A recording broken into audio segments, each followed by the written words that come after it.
ہمارے یہاں پہ ایک بزرگ ہیں، تو وہ جب ہماری دعوت کے ساتھ اٹیچ ہوئے، پروگرام اٹینڈ کیے، 60+ ان کی ایج تھی، تو ان کا دماغ کھل گیا. پہلے وہ اتنے کٹر دیوبندی تھے کہ ان کی دکان کے بالکل ساتھ اہل حدیث کی مسجد تھی، لیکن انہوں نے پوری زندگی کبھی ادھر نماز نہیں پڑھی تھی، اور نمازی پکے.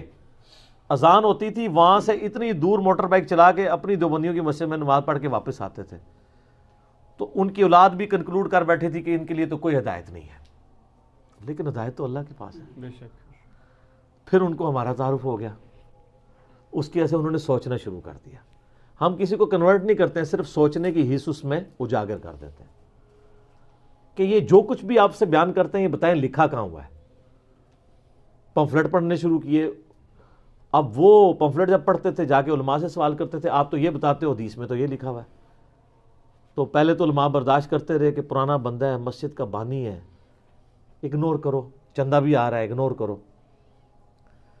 پھر جمعے والے دن ایک دن مولانا صاحب نے جو ہے وہ جمعہ پڑھایا. جیسے میں کہتا ہوں وہ قرآن و سنت سے مولانا شریف کو باہر نکالیں.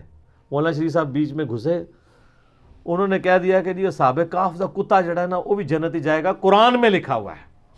اندازہ کرو، قرآن میں نہیں لکھا ہوا، مولانا شریف میں لکھا ہوا ہے. معذرت کے ساتھ، جب تک آپ کنویں سے کتا نہیں نکالیں گے، آپ جتنے مرضی ڈول نکالیں، کنویں کا پانی پاک نہیں ہوگا.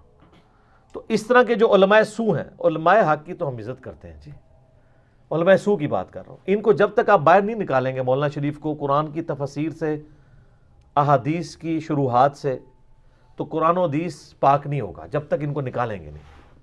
تو انہوں نے ان سے پوچھ لیا کہ کہاں لکھا ہوا ہے، انہوں نے کہا جی قرآن میں لکھا ہوا ہے. ان کا حوالہ دیں، ان کا حوالہ پھر آپ کو اگلے جمعے میں دیں گے. جمعہ پڑھا رہا ہے، حوالہ اگلے جمعے.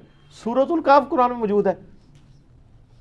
انہوں نے مجھ سے ڈسکس کیا جی اس طریقے سے انجینئر صاحب کو لکھا ہوا ہے. میں نے کہا جی اصحاب کہف کا بھی ذکر ہے، کتے کا بھی ذکر ہے، لیکن یہ آگے کہاں نہیں ہے. میں نے کہا آپ سورۃ الکہف پڑھ کے دیکھ لیں، پارہ نمبر 15 سے شروع ہو کے 16 میں ختم ہوتی ہے.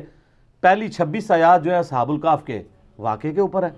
اس میں کتے کا بھی ذکر ہے، اس کے غار کے دہانے پہ بیٹھے ہونے کا بھی ذکر ہے، اس کے روبدار ہونے کا بھی ذکر ہے، سب کچھ ہے، لیکن یہ اگلی کہانی کوئی نہیں ہے. ان کا جی کانفیڈنٹ ہے. میں نے کہا ہاں آپ قرآن خود، انہوں نے قرآن پورا خیر پڑھا تو کچھ نہ ملا. وہ اگلے جمعے پہنچے تو وہ پھر آپ کو پتا ہے اس سے اگلے جمعہ کرتے کرتے تھیندے پھر تھیں گے. ان کو سمجھ آ گیا کہ یہ معاملات بگڑ گئے. پھر آہستہ آہستہ اللہ نے ان کو ہدایت دے دی. تو اب یہ حالت ہے کہ کام تو وہ لکڑی کا کرتے ہیں، لیکن کوئی مولانا شریف بھی ان کے ساتھ نہیں بیٹھ سکتا. ٹھیک ہے، 70+ ان کی ایج ہے، کسی مدرسے سے نہیں پڑھے ہوئے، صرف وہ جھوم جھوم کے کہتے ہیں کہ نہ میں وابی، نہ میں بابی، میں ہوں مسلم علمی کتابی.